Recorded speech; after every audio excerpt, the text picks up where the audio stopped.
नहीं काम कर रहा है, समझ रहे हो, अगर हमारा दिमाग नहीं काम कर रहा है तो हम थोड़ा सा अपना दिमाग ज़रूर लगाएंगे कि क्या बिना ऑप्शंस के, अगर ऑप्शन दिया है तो ऑप्शन के हेल्प से बना सकते हैं क्या, ऑप्शन के हेल्प से, क्योंकि अगर ऑप्शन मिल गया तो हिंट मिल गया ना हमको। सोच के देखो, हिंट मिल गया कि यही आंसर में से हमारा आंसर है। और अगर सब्जेक्टिव होता तो पूरा बनाना पड़ता। तो ज़रूर हम बना सकते हैं। कैसे?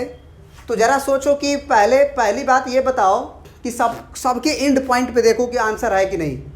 सबके एंड पॉइंट पे है ना, सबके एंड पॉइंट पे देखो, ये -1 है और ये 2 है, ये 7 है और ये 4 है। सबका एंड पॉइंट कॉमन कौन सा है बताओ? 4 है ना कॉमन, देख रहे हो 4, इसमें भी 4 कॉमन है, इसमें भी 4 कॉमन है, इसमें भी 4 कॉमन है।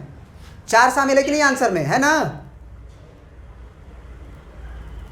ऑब्जर्व करो चीज़ों को यार, 4 है कि नहीं ऑप्शन में सारे में? यस सर है। तो निश्चित रूप से इसके आंसर में 4 जरूर आ रहा होगा। तो इस आंसर में भी तो 4 आ ही रहा है ना। यस सर, -1 से 7 तक। तो इसका मतलब ये हुआ कि 7 जरा चेक कर लेते हैं, 7 जरा चेक कर लेते हैं, क्योंकि अगर 7 आंसर में नहीं होगा, 7 अगर आंसर में नहीं होगा तो ये ऑप्शन काट देंगे ना। समझ रहे बात को? हम x बराबर 7 अगर मान लो हम चेक किया और ये <=50 नहीं आया, 50 से कम नहीं आया, 7 पे चेक किए तो ये ऑप्शन रिजेक्ट हो जाएगा। समझ रहे बात को? तो x बराबर 7 डालोगे तो 7 का स्क्वायर 7 7 49, फिर 6 7 42, ऐसे करके गुना गणित करके तुम देख लेना। निश्चित रूप से ये ऑप्शन नहीं जाएगा, क्योंकि आंसर में तो 7 आया है ना। बोलो, यस सर। आंसर में तो 7 आया है, तो आंसर नहीं आएगा, वो कटेगा नहीं ऑप्शन। अब कटेगा नहीं ऑप्शन तो इसको हम सोच लिए कि इसको हमको काटने का मूड बन गया है, तो इसके पहले -1 के पहले कुछ नंबर होगा जो कि इसमें और इसमें नहीं होगा, या -1 के बाद, बताओ। -1 के पहले कोई नंबर होगा ना जो आंसर में हो सकता है।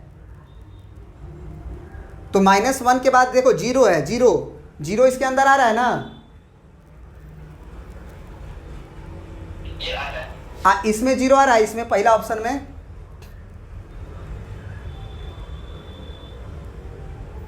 दो के पहले 0 आ रहा है,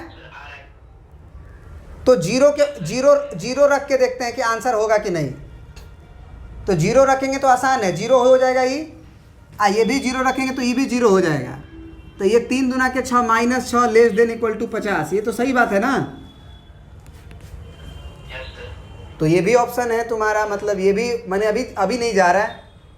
ऐसा पॉइंट ढूंढो जो किसी एक में ही मैच कर रहा हो। जैसे -1 से लेके 7 तक के बीच में, इसमें तो 3 नहीं ना है, देखो तो इसमें 3 नहीं ना है, ध्यान से देखो, इसमें 3 है, क्योंकि 2 से पहले 4 के बाद हैं, 2 से पहले हैं, 4 के बाद हैं, तो 3 नहीं है।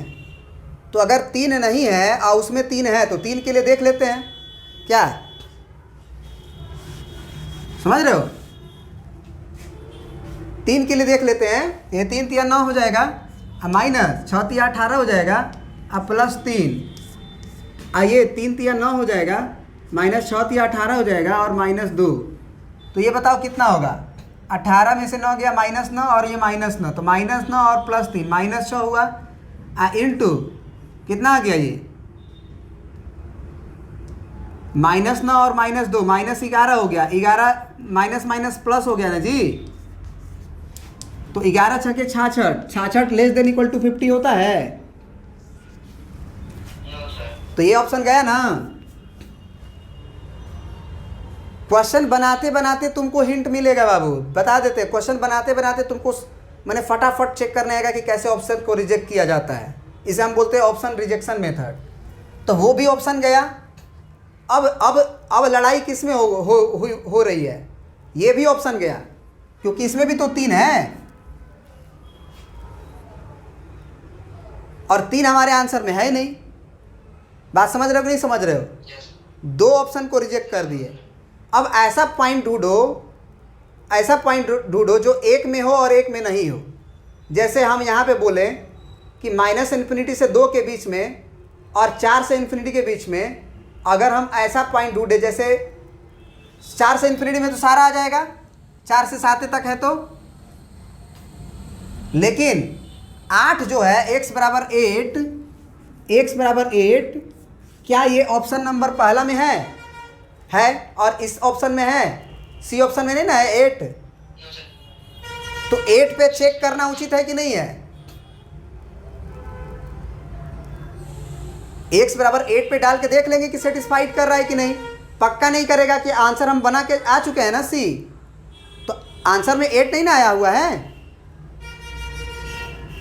तो x बराबर जब 8 डालेंगे तो ये सेटिस्फाइड नहीं करेगा। आप कहोगे सर 8 बड़ी नंबर है, 8 8 64, हम कहेंगे बड़ी नंबर है लेकिन बनाने से तो ज़्यादा इजी है। दूसरा चीज़ और भी देख लो, जैसे -1 के पहले -2 है, -2 है ना, इसमें नहीं है, इसमें है ना, यस सर। तो -2 को रखना उचित है ना, कंपेयर टू आप 8 रखो। 8 8 64 बड़ा नंबर हुआ, लेकिन -2 करोगे तो ज़्यादा इजी हो सकता है। तो ये भी ऑप्शन -2 जो है इसमें नहीं है, इसमें है, तो -2 को चेक करके देखते हैं। तो -2 रखेंगे तो क्या होगा, ये +4 हो जाएगा ना, और -2 रखेंगे तो ये +12 हो जाएगा, अब +3। फिर ये बताओ -2 रखेंगे तो क्या होगा, -4 अब -12, ये प्लस हो जाएगा क्योंकि -2 रख रहे हैं, और -2। अब बताओ ये कितना हुआ, 12 4 16, 16 3 19, 19। गुने 12 4 16 में से 2 गया 14, इसका गुना 50 से रहेगा कि 50 को पार कर जाएगा, जब 50 से पार कर जाए तो ये बोल रहा है कि 50 से कम होगा, तो ये ऑप्शन कट गया ना। Yes sir. बातें समझ में आ रही है कि नहीं आ रही है? तो ये अगर 3 ऑप्शन कट गया तो चौथा ऑप्शन सही हो गया। Yes sir. तो इसे हम लोग ऑप्शन रिजेक्शन मेथड से कह सकते हैं। चलिए, थैंक यू।